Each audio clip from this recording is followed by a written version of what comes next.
hors de chez nous.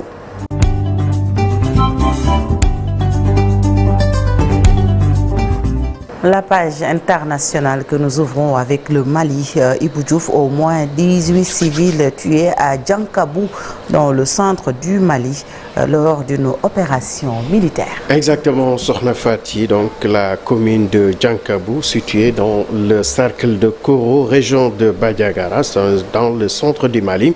Cette communauté donc a été le théâtre d'une opération militaire menée conjointement par l'armée malienne, le groupe Wagner et des chasseurs traditionnels. De nombreuses sources locales accusent l'armée et des supplétifs de Wagner et des chasseurs d'avoir volé au moins 400 têtes de bétail de bovins appartenant à plusieurs familles. Temps coulé, conflit israélo-palestinien, une frappe israélienne à Gaza a tué 7 travailleurs de l'organisation d'aide alimentaire World Central Kitchen. L'information a été confirmée donc par le patron de cette ONG basée aux États-Unis, le cuisinier américano-espagnol José Andrés.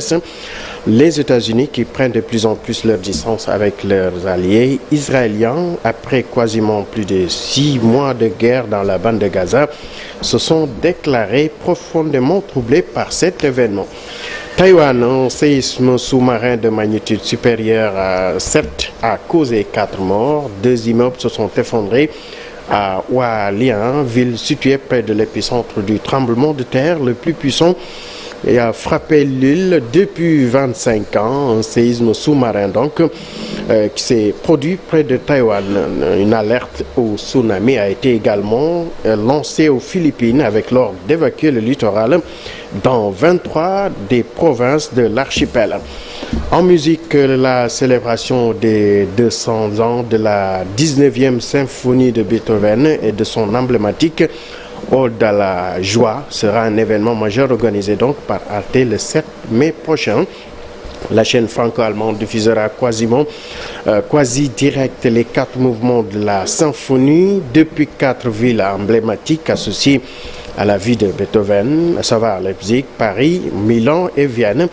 Cette initiative vise à transmettre un message de fraternité, d'humanité et de paix qui résonne particulièrement dans le contexte politique actuel. Et pour terminer, une note de littérature avec une page nécrologique. La mort de l'écrivaine Maryse Condé, récit d'une vie sans phare entre 3 continents.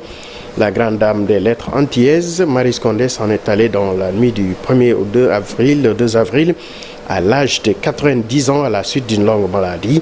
Originaire de Guadeloupe, née Maryse Liliane Apollin-Bocolon, l'écrivaine disparue était auteure d'une trentaine de titres, dont des romans, des essais et des titres pour la jeunesse, lauréate de nombreux prix littéraires. Elle a obtenu en 2018 le prix Nobel alternatif de littérature pour son roman Le fabuleux et triste destin d'Ivan et d'Ivana, paru donc en 2017. Nous prions pour le repos de son âme, Sokhna Fati. C'était tout pour cette première tasse actu de la page inter. Merci beaucoup Ibou Diouf, paix à son âme. La page internationale pour la version Wolof, ce sera également tout à l'heure, juste après le bulletin en Wolof avec Cheikh Tidiane Diao.